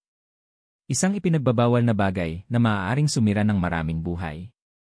Mahigpit kong hinawakan ang manibela, ang buong katawan ko ay nanginginig. Kaya, ang katotohanan ay malinaw na. Si John, ang lalaking inaakala ko na makakasama ko sa buong buhay ko, ay talagang nasa isang madilim na mundo ng krimen. Pakiramdam ko ay umiikot ang lupa at langit, sumikip ang aking dibdib, at naramdaman ko ang galit at kawalan ng pag-asa. Mabilis akong yumuko, natatakot na baka may makakita sa akin. Ngunit sa sandaling iyon, isang lalaki sa grupo ay biglang lumingon sa labas, ang kanyang mga mata ay tumingin sa kalsada. Nanginginig ako at mabilis na pinaandar ang sasakyan, nagmaneho ako ng mabilis, ang aking puso ay kumakabog ng malakas, ang aking kamay ay nanginginig na halos mabangga ang sasakyan. Pag-uwi sa bahay, umupo ako sa sahig, at humihina ng malalim, ang luha ay dumadaloy ng walang tigil. Naawa ako sa aking sarili at sa aking mga magulang. Hindi nila alam na ang kanilang anak na babae ay nasasangkot sa isang trahedya at muntik nang maging asawa ng isang smuggler. Nanginginig akong nag-isip tungkol sa hinaharap kung magpapakasal ako kay John, parang naglalagay ako ng isang hinuos sa aking leg. Naalala ko ang papel ni Kuya Carlo, nanginginig kong kinuha ito, ngunit sa isa pang pagkakataon, ang aking mga daliri ay hindi makapag-type ng numero. Natatakot ako na sa sandaling tumawag ako, ang lahat ay mawawalan na ng kontrol. Natatakot ako na malaman ni John at maghiganti. Natatakot ako na masasangkot ang aking mga magulang. Nang gabing iyon, nagsulat ako sa aking journal, ang aking kamay ay nanginginig kaya ang aking sulat kamay ay magulo. Isinulat ko, Lani, kailangan mong maging matapang. Kung mananahimik ka, mawawala sa iyo ang lahat. Ngunit kung magsalita ka, maaari ka ring mawalan ng lahat. Parehong masakit ang 200, ngunit ang pagpili sa daan na maaaring magligtas sa iyong mga magulang at sa iyong sarili ay mas mabuti. Kinaumagahan, dumating si June na may masayang ngiti, at binigyan ako ng isang magandang bouquet ng rosas. Sinabi niya na abala siya sa trabaho kaya wala siyang masyadong oras para sa akin, kaya binabayaran niya ako sa umagang ito. Tiningnan ko ang mga bulaklak na parang isang tumpok ng mga matatalim na thorns. Umiti ako ng pilit, sumikip ang aking dibdib. Inanyayahan niya ako na mag-travel sa weekend. Nanginginig ako sa takot na baka isa itong trap. Ngunit hindi ako naglakas loob na tumanggi, natatakot na magduda siya. Mahina akong sumagot, titingnan ko muna ang aking schedule at sasabihin ko sa iyo mamaya. Nang umalis siya, agad kong tinawagan si Kuya Carlo. Ang kanyang boses ay puno ng tensyon nang sinabi ko sa kanya ang nakita ko sa bodega. Mabilis siyang nagsalita, Miss Lani, hinulaan ko na iyan ngunit hindi ko inaasahan na makikita mo mismo. Kung gayon ay sigurado na. Makinig ka sa akin, kailangan mo agad na mag-report sa mga otoridad. Huwag ka nang mag-atubili pa, kung hindi ay nasa tunay na panganib ka.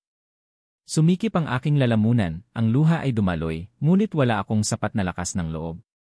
Natatakot ako na masasangkot ang aking mga magulang, natatakot ako na malaman ni June.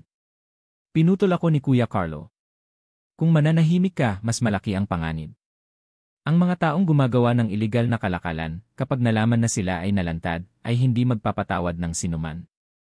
Kailangan mong mag-isip para sa iyong sarili at sa iyong pamilya. Umupo ako na nakayakap sa telepono, ang aking puso ay parang may bagyo. Alam kong tama siya, ngunit ang paglampas sa takot na ito ay napakahirap para sa akin. Nang hapong iyon, nakatanggap ako ng tawag mula sa isang hindi kilalang numero. Ang daralgal na boses ng isang lalaki ay nagsalita. Ikaw ba si Lani? Ang mapapangasawa ni John ni? Nanginginig ako. Opo ako po. Tumawa siya, mabuti, kung ganoon ay alalahanin mo na itago ang iyong bibig, huwag kang maging interesado sa mga bagay na hindi sa iyo, kung hindi ay mawawala sa iyo ang mas marami pa kaysa sa inaakala mo. Pagkatapos ay naputol ang tawag, binitawan ko ang telepono, ang aking mga kamay at paa ay nanghina. Sa pagkakataong ito, alam kong talagang nasasangkot na ako sa isang mapanganib na sitwasyon. Alam na nila ako, wala na akong masyadong oras. Nang gabing iyon, umupo ako sa aking silid, pumasok ang aking ina, ang kanyang mga mata ay puno ng pag-aalala. Mahina siyang nagtanong, Lani, may malaking problema ka ba? Nagbago ka na ng husto, anak, natatakot ako. Humagulgol ako sa yakap ng aking ina, ngunit hindi ko pa rin masabi ang lahat. Bumulong lang ako, Inay, kung may araw na kailangan kong umalis sa lahat, mapapatawad mo ba ako? Mahigpit akong niyakap ng aking ina, ang kanyang boses ay garalgal, nasaan ka man, anak, nandito ako, kailangan ko lang na maging payapa ka. Nang marinig ko yon, ang aking puso ay parang nabasag. Alam ko na hindi na ako maaaring mag-atubili pa. Kailangan kong gumawa ng isang bagay. Ngayon na upang iligtas ang aking ina, ang aking ama, at ang aking sarili. Nagpasya ako na bukas ng umaga ay tatawagan ko ang pulis sa papel na yon. Ano man ang mangyari, hindi ko kayang mabuhay sa takot na ito ng isa pang araw. Ngunit hindi ko inaasahan na ng gabing iyon, isang hindi inaasahang pangyayari ang magaganap. Isang pangyayari na nagpatakot sa akin na halos mawalan ako ng malay at nagtulak sa akin sa isang ganap na kakaibang daan. Nang gabing iyon, pagkatapos kong maging matatag sa aking sarili na tatawagan ko ang pulis sa papel na iyon, naramdaman ko ang kaunting paggaan ng loob. Ngunit ang payapang iyon ay tumagal lamang ng ilang oras. Dahil nang lumampas na ang hating gabi, isang malakas na ingay ang narinig mula sa labas ng gate ng bahay na nagpagulat sa akin. Umupo ako ng tuwid, ang aking puso ay kumakabog ng malakas. Nagising din ang aking ina, mahina siyang nagtanong, "Lani, may narinig ka ba?" Tumango lang ako at dahan-dahang lumabas sa bintana upang tumingin sa labas. Sa ilalim ng malabong ilaw ng kalsada, nakita ko ang isang motorsiklo na huminto sa harap ng gate. Isang estranghero na lalaki na may nakatakip na mukha ang nagbato ng isang bagay sa bakuran at mabilis na umalis. Mabilis akong bumaba, binuksan na ng aking ama ang ilaw at ang pinto. Sa sahig ay may isang papel, at sa loob ay may isang papel na may sulat kamay, "Asikasuhin mo ang sarili mong buhay. Kung hindi ay magbabayad ang buong pamilya mo." Hinawakan ng aking ina ang kanyang dibdib na naguguluhan, habang mahigpit na hinawakan ng aking ama ang papel, ang kanyang mukha ay namumutla. Nanginginig ako, ang aking mga binti ay parang bumigay. Kaya, hindi na sila nagbibiro sa telepono kundi pumunta na mismo sa bahay. Labis akong natakot, umalis ako sa likod ng aking ama. Sa buong gabing iyon, hindi kami nakatulog. Patuloy na nagdarasal ang aking ina, habang ang aking ama ay tahimik, ang kanyang mukha ay tense. At ako, sa aking puso ay parang may apoy na nasusunog at nagyelo. Napagtanto ko na wala na akong makatakasan. Kinaumagahan, nang tumawag si John upang magtanong, sinubukan kong maging normal. Ang kanyang boses ay matamis, "Lani, libre ka ba ngayon? Gusto kitang dalhin upang makita ang wedding venue sa huling pagkakataon." Nanginginig ako sandali at pagkatapos ay nagdahilan. Pagod ako, kailangan ko sigurong magpahinga. Medyo nagulat si June ngunit malumanay pa rin. "Kung ganoon ay magpahinga ka na lang. Dadalaw ako sa iyo sa hapon." Pagkatapos ibaba ang telepono, kinuha ko ang papel na ibinigay sa akin ni Kuya Carlo at nagpasya na tumawag. Sa pagkakataong ito, hindi nag-atubili ang aking daliri. Sa kabilang linya ay ang pamilyar na malalim na boses. "Hello." Nanginginig ako. Ako si Lani, pumapayag akong makipagtulungan. "Hindi ko na kaya pa." Maikli ang sagot ng pulis. "Mabuti, maging kalmado ka ngunit mag-ingat ka, huwag mong ipaalam sa sinuman sa ngayon, makikipag-ugnayan kami sayo." Pagkatapos marinig iyon, inilagay ko ang telepono, ang aking puso ay gumaan at natakot. Alam ko na gumawa na ako ng isang hakbang na hindi na maaaring balikan. Nang hapon na yon, dumating si John, may dala siyang isang kahon ng tea pastries, at bitamina, maalalahanin tulad ng dati. Hinaplos niya ang aking buhok, at tumingin sa aking mga mata. "Lani, pumayat ka na, nag-aalala ako. May tinatago ka ba sa akin?" Sinubukan kong ngumiti, ngunit ang aking mga mata ay tiyak na nagbunyag sa akin. Habang nasa kusina siya na nakikipag-usap sa aking ina, lihim kong tiningnan ang kanyang telepono sa mesa. May isang mensahe na lumabas, "Ngayong gabi 22:00, number 3, maghanda ka. Mag-ingat ka baka may movement." Naputla ang aking mukha, ang aking puso ay bumibilis, ngunit mabilis kong ibinalik ang telepono, natatakot na baka makita niya ako. Nang bumalik si John, bigla niyang hinawakan ng mahigpit ang aking kamay, ang kanyang boses ay bumaba, "Lani, naniniwala ka ba sa akin?" Nagulat ako, ang aking puso ay parang sasabog. Nauutal ako, naman naniniwala ako. Tumingin siya ng direkta sa akin, ang kanyang mga mata ay matalim na parang kutsilyo. Sa sandaling iyon, nakita ko ng malinaw ang pagkakaiba. Hindi na iyon ang mga mata ng isang malambing na lalaki, kundi ng isang tao na dumaan na sa panganib. Pagkatapos ay bigla siyang tumawa, ang kanyang boses ay lumambot, "Natatakot lang ako na baka maimpluwensyahan ka ng iba." Ang mga salitang iyon ay nagpatindig ng balahibo sa akin. Ngumiti ako ng pilit ngunit ang aking puso ay nanginginig. Nang gabing iyon, hindi ako makatulog. Nagpasya akong sundan siya muli. Bandang 9:30, nakita ko siyang umalis ng bahay. Mabilis kong tinawagan ang numero ng pulis at ang kabilang linya ay sumagot, sinusubaybayan din namin siya. Huwag kang maging walang ingat. Ngunit ang aking puso ay hindi nakinig. Tahimik pa rin akong sumunod. Ang sasakyan ni June ay nagdala sa akin sa isang malaking, madilim at tahimik na lugar ng mga bodega. Ipinark ko ang aking sasakyan sa malayo at lihim akong naglakad ng papalapit. Sa pamamagitan ng siwang ng pinto, nakita ko sa loob ang isang magulong eksena. Maraming tao ang nagdadala ng mga kahon, may mga matigas na boses, ang tunog ng paglipat ng mga dokumento. Sa gitna ng mabigat na kapaligiran, si June ay nakatayo ng matatag, ang kanyang mukha ay seryoso, nag-uutos na parang isang tunay na ringleader. Natigilan ako. Ang maliit na pag-asa na siya ay biktima lamang ay nawasak. Si June ay hindi isang estranghero kundi siya mismo ang ringleader. Habang nanginginig pa ako, biglang may narinig akong mga yapak sa likuran ko. Nagulat ako at lumingon at nakita ko ang lalaking mukhang pagod na dating nagbabala sa akin. Bumulong siya, hindi ka dapat narito, napakamapanganib. Umalis ka na. Nanginginig ako, sino ka po? Hindi siya sumagot, tinulak lang niya ako papalayo. Natigilan ako at tiningnan siya na pumasok sa dilim at nawala. Sa aking puso, isang takot at kuryosidad ang sumiklab. Sino ba talaga siya? Bakit siya madalas na lumilitaw upang bigyan ako ng babala? Pag-uwi sa bahay, ang buong katawan ko ay nanghina. Umupo ako sa sahig, ang luha ay dumadaloy ng walang tigil. Alam ko na hindi ko na maaaring itago ang anuman sa aking mga magulang, ngunit nang tumingin ako sa kanilang mukha, wala akong sapat na lakas ng loob. Natatakot ako na masaktan sila, natatakot na hindi nila kayanin ang shock. Kinaumagahan, dumating si June na may kaunting tensyon. Sinabi niya na mayroon siyang mahalagang lakad kaya alis siya ng ilang araw. Hinalikan niya ang aking noo at sinabi na mag-ingat ako.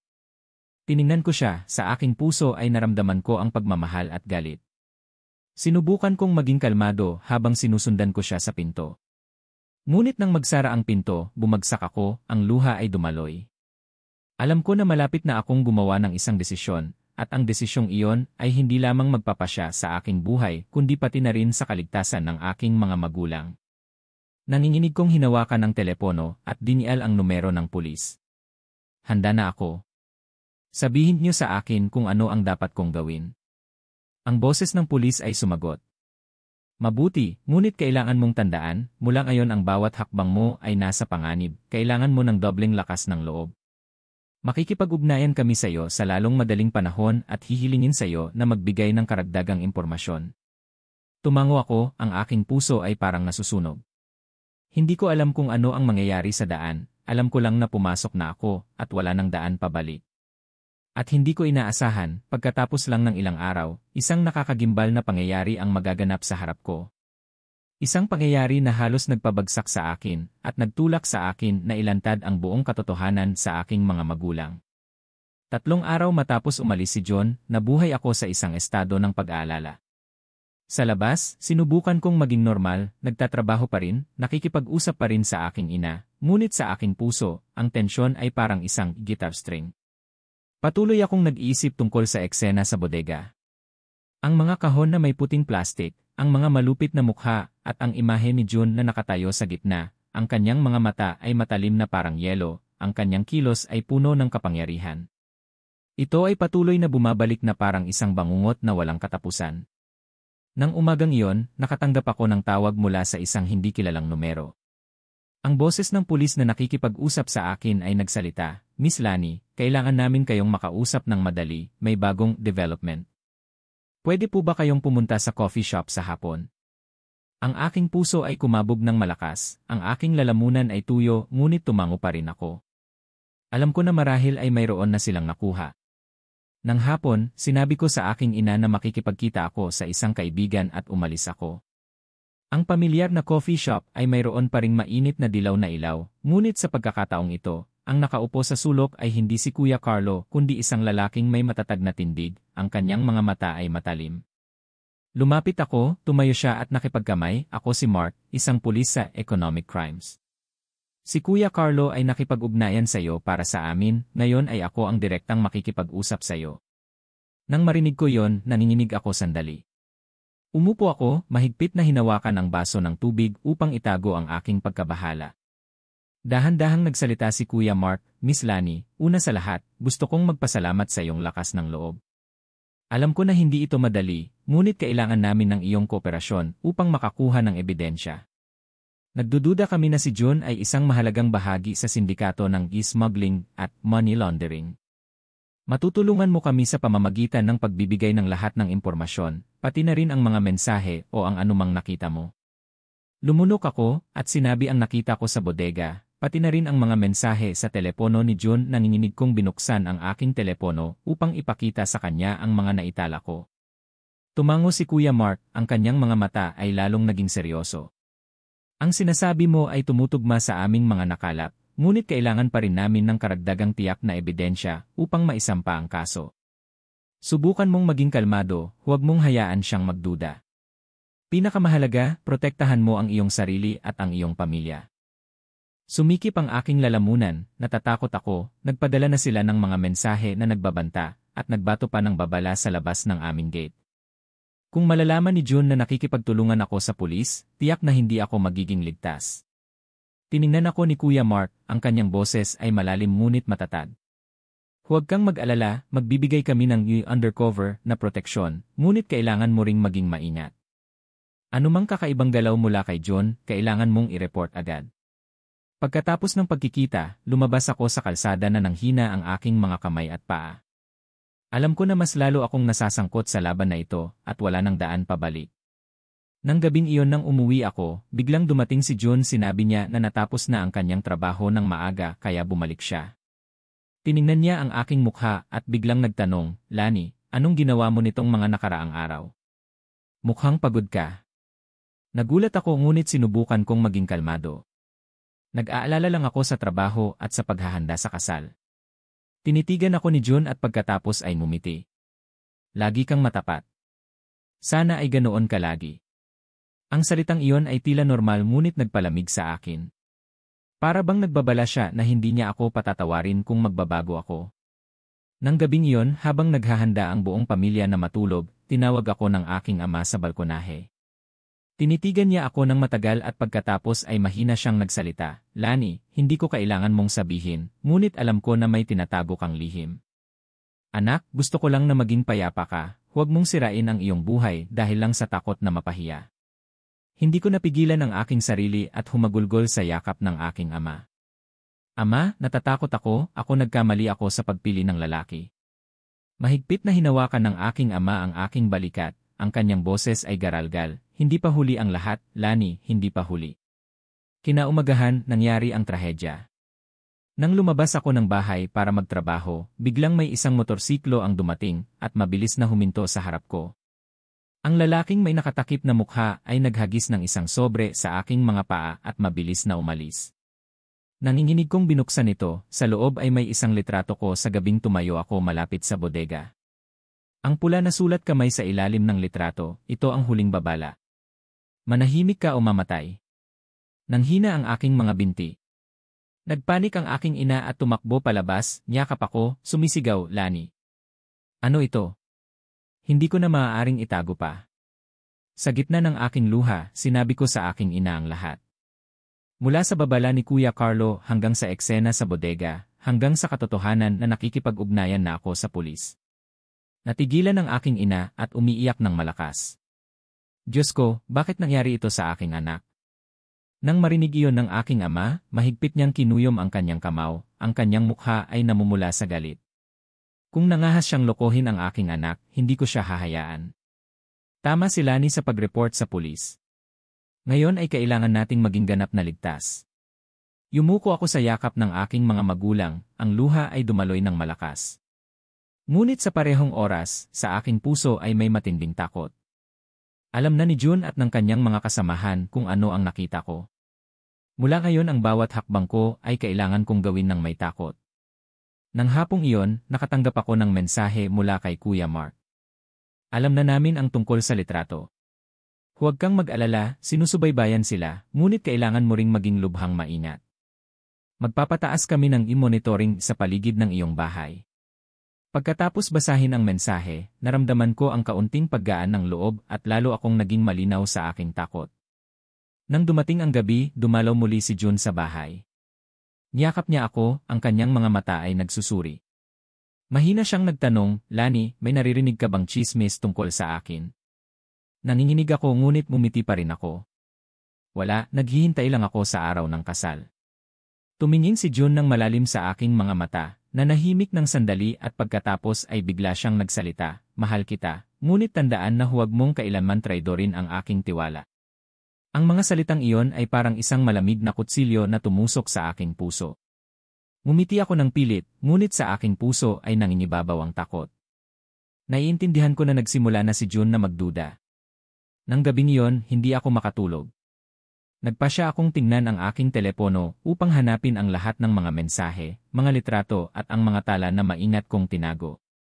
Nakita ko ang isang maliit na pag-asa mula sa pagkikita kay Kuya Mark. Alam ng pulis ang tungkol dito, sinusubaybayan nila si June ngunit kailangan ko pa ring harapin siya ng direkta.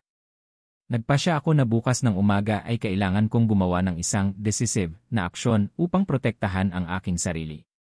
Kinaumagahan, nang umalis na si June para sa isang pulong, kinuha ko ang lahat ng aking lakas ng loob at tumawag kay Kuya Mark, ang aking boses ay nanginginig.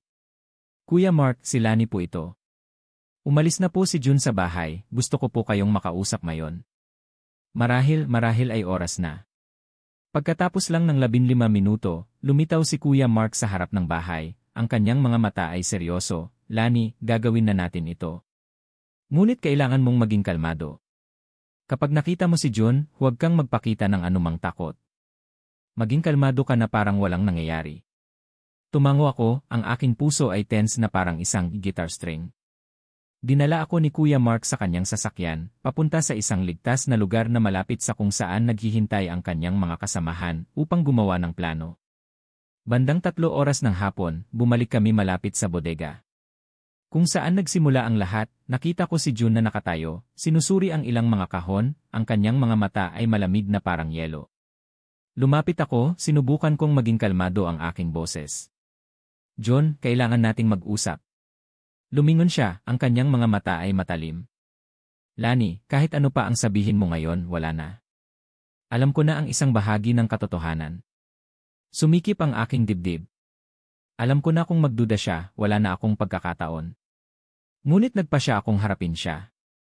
Nagsalita ako ng diretsyo. "John, alam ko ang lahat.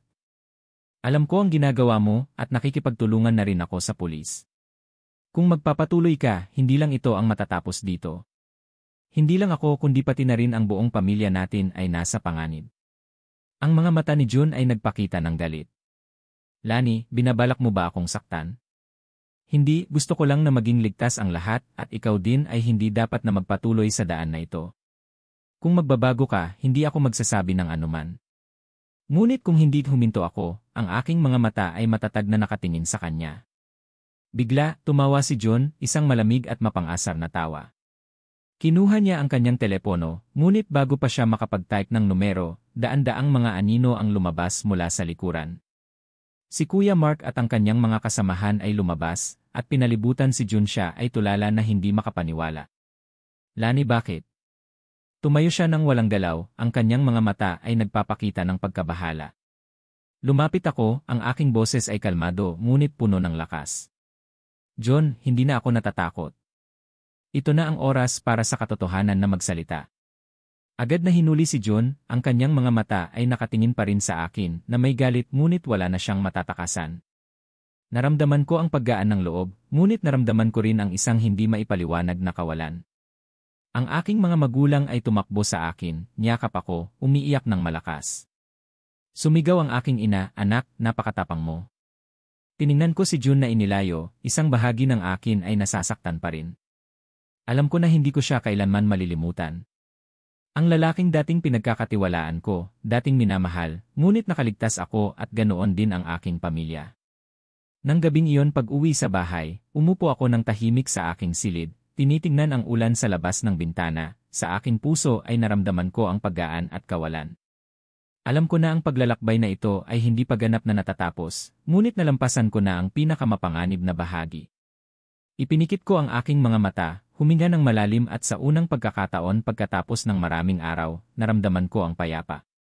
Matapos maalis si John, ang bahay ay naging tahimik na halos marinig ko ang bawat patak ng ulan sa bubong.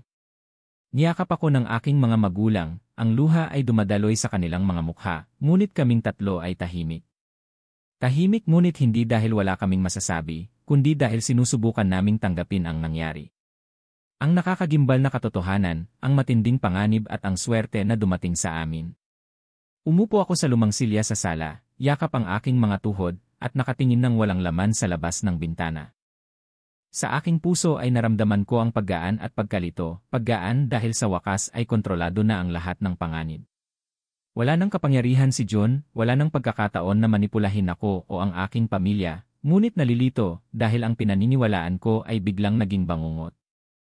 Ang lalaking dating mahal na mahal ko, dating handang pagtiwalaan, ay ngayon ay kaaway ng aking pamilya. Umupo ang aking ama sa tabi ko, inilagay ang kanyang kamay sa aking balikat, ang kanyang boses ay malalim ngunit mainit. Lani, matapang ka, ipinagmamalaki kita. Tiningnan ko siya, ang aking mga mata ay namumula. Ama, hindi ko talaga inaasahan na si John ay magiging ganito kalupit. Akala ko ay isa lang siyang makasarili na lalaki, ngunit hindi ko inaasahan na sarhan ako at hindi na makapagsalita. Ang aking ina ay hindi pa rin tumitigil sa pag-iyak, niyakap niya ako ng mahigpit. Huwag mong sisihin ang iyong sarili, sinunod mo lang ang iyong puso at ang iyong tiwala.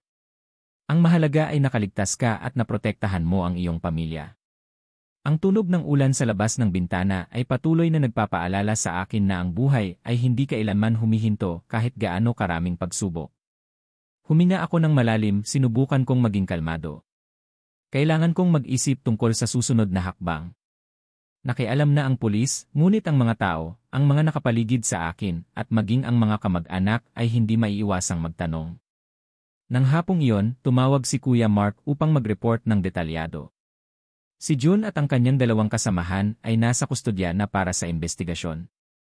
Ang lahat ng mga dokumento na may kinalaman sa pagbabanta, pagmamanipula at iba pang iligal na gawain ay naisampa na. Binigyang diin niya na hindi ako dapat magpabigay ng presyon at ang anumang kakaibang galaw mula sa pamilya ni June o mula sa labas ay dapat na i-report agad sa pulis. Inilagay ko ang telepono, naramdaman ko ang paggaan ng loob at pag-aalala. Alam ko na sa mga susunod na araw ay marami pang tsismis, maraming nagtatanong na mga mata at pagdududa mula sa mga taong hindi nakakaintindi sa sitwasyon.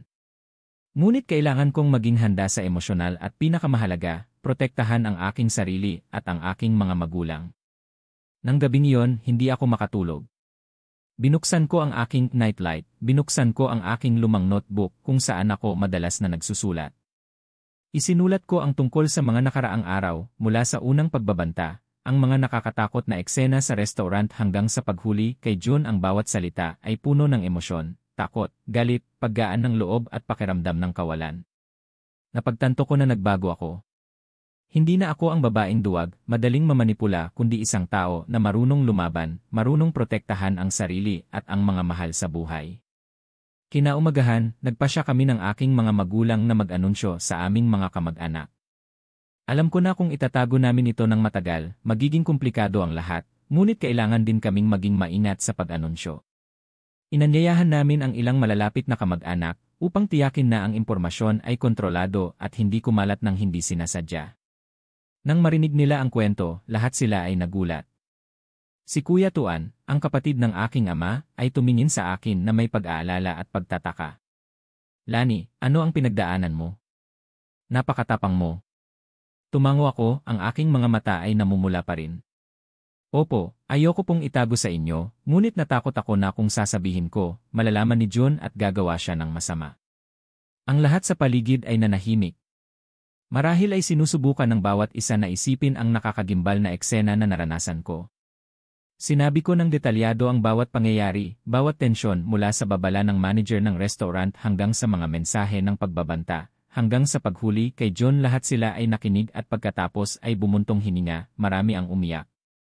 Ngunit ang hindi ko inaasahan ay pagkatapos nilang maging kalmado, ilang kamag-anak ang nagsimulang magtanong tungkol sa hinaharap. Maaari ko bang ipagpatuloy ang relasyong ito? Maaari pa ba akong magtiwala kay John? Ngumiti ako ng bahagya, ngunit sa aking puso ay naramdaman ko pa rin ang sakit. Ang lalaking dating mahal ko ay ganap na nagbago sa aking mga mata. Napagtanto ko na may mga bagay na hindi na maaaring iligtas. Sa mga sumunod na araw, nagsimula akong mag-isip tungkol sa aking trabaho, sa aking pag-aaral, sa mga plano na naiwan. Bago pa dumating si June, naramdaman ko na kailangan kong simulan muli ang aking buhay. Kailangan kong patunayan na mayroon pa rin akong karapatan na pumili, karapatan na mabuhay ng malaya at karapatan na maging masaya. Nagsimula akong makipagkita sa mga kaibigan, sumali sa mga klase at dahan-dahang binalik ang aking tiwala sa sarili. Gayunpaman, ang pag-aalala ay naroon pa rin. Hindi ko pa rin lubos na maging relax dahil si June ay maaaring magplano pa, maaari siyang may mga kasamahan na hindi ko pa alam. Madalas akong nakikipag-ugnayan kay Kuya Mark, gumagawa ng mga plano sa proteksyon, nakikipag-ugnayan sa mga otoridad. Natutunan ko kung paano protektahan ang aking sarili, kung paano magmasid, kung paano makilala ang panganib. Ang bawat hakbang ay maingat, ngunit alam ko na ang pagiging maingat na ito ay kinakailangan upang maging ligtas ang aking pamilya at ang aking sarili. Isang hapon, habang nakaupo ako sa pamilyar na coffee shop, nakatanggap ako ng mensahe mula sa isang hindi kilalang numero. "Lani, sinusubaybayan ka pa rin namin. Huwag kang maging pabaya." Sumikip muli ang aking dibdib, ngunit hindi na ako natatakot. Sumagot ako, "Alam na ng pulis." Hindi na ako natatakot. Hindi nagtagal, nakatanggap ako ng tawag mula kay Kuya Mark. Sinubaybayan na namin ang numerong ito at natukoy na ito ay isa sa mga kasamahan ni John. Nakahinga ako ng maluwag, naramdaman ko na parang may isang bigat na nabunot mula sa aking balikat. Nang gabing iyon, umuwi ako. Tumingin sa akin ang aking mga magulang na may paggaan ng loob.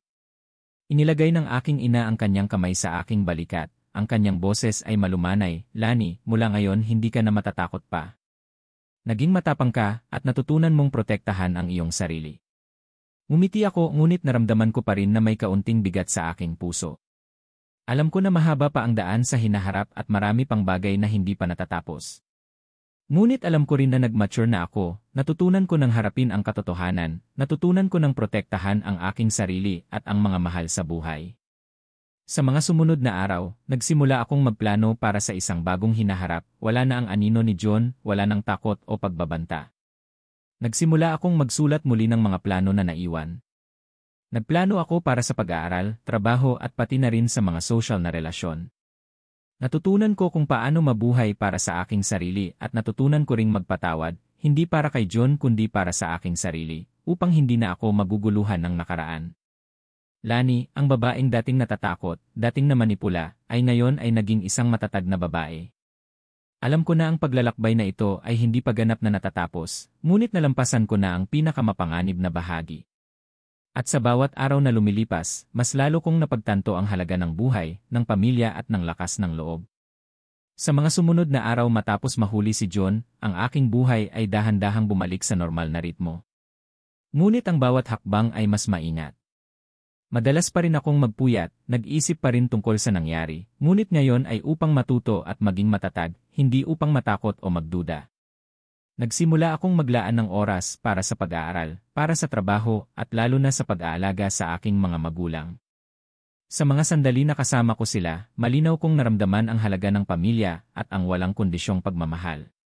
Isang hapon habang kasama ko ang aking ina na namimili, nakatanggap ako ng mensahe mula kay Ate Dung, ang aking matalik na kaibigan mula sa kolehiyo. "Lani, may mga chismis sa online tungkol sa iyo at kay June, okay ka lang ba?" Umiti ako at nag-reply. Naayos na ang lahat, hindi na ako natatakot. Nag-reply si Ate Dung ng isang heart emoji, ngunit alam ko na ang mga tao ay hindi pa rin tumatahimik. Sa totoo lang, kinaumagahan nang lumabas ako, ilang kapitbahay ang tumingin sa akin na may mga nagtatanong na mata. At ang ilang lumang kakilala ay nagsabi, "Lani, narinig ko na gumawa ng masamang bagay si John, di ba?" Tumango lang ako at mumiti ng bahagya, ngunit sa aking puso ay naramdaman ko pa rin ang kaunting bigat. Ang mga chismis, tama man o mali, ay nagpabigat pa rin sa aking puso. Ngunit sinabi ko sa aking sarili, hindi ako nabubuhay para sa iba. Nabubuhay ako para sa aking sarili at para sa mga mahal ko. Kinabukasan, tinawagan ako ng pulis upang magdagdag ng mga detalye sa case at kumuha ng detalyadong statement. Dinala ko ang lahat ng mga tala, mensahe, at ebidensya na nakalap ko. Habang nakikipag-usap ako sa investigador, naramdaman ko ang paggaan ng loob. Ang lahat ay malinaw, ang bawat salita ay may ebidensya.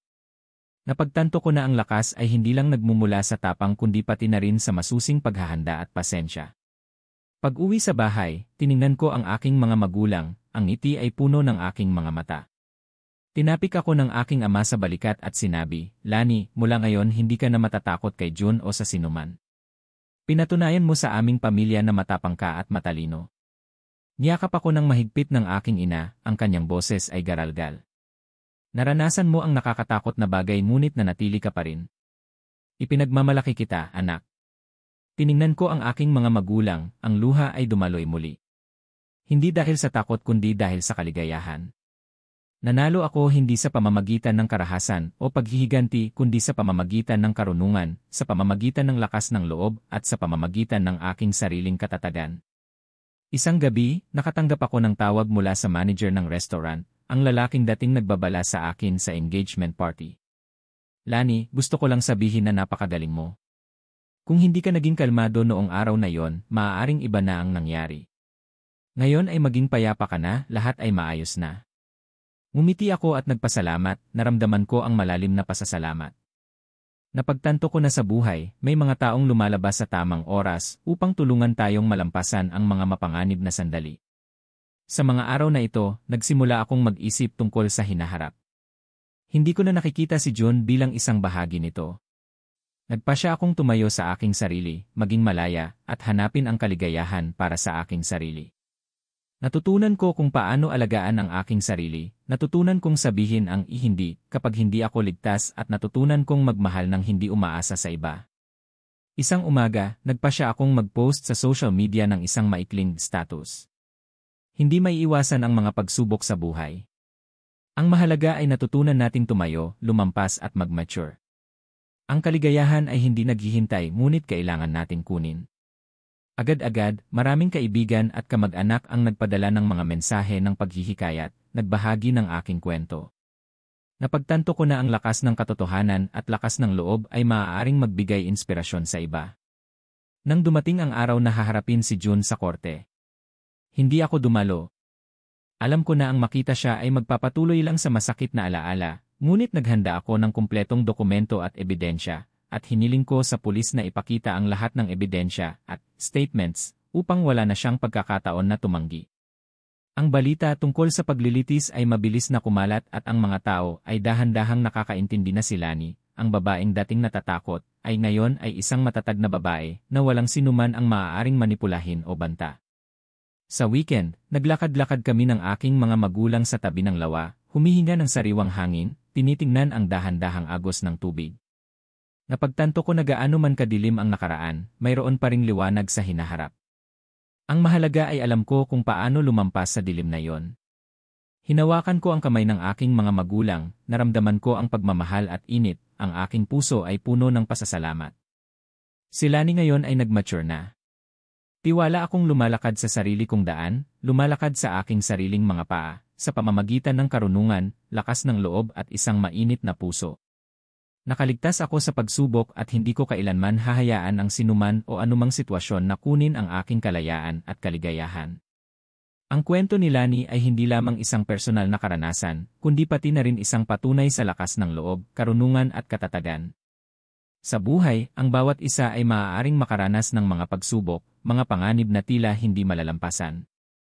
Ngunit ang paraan kung paano natin haharapin, kalmadong haharapin at matuto mula sa mga karanasang iyon ang magpapabago sa tunay na pagkatao ng bawat isa.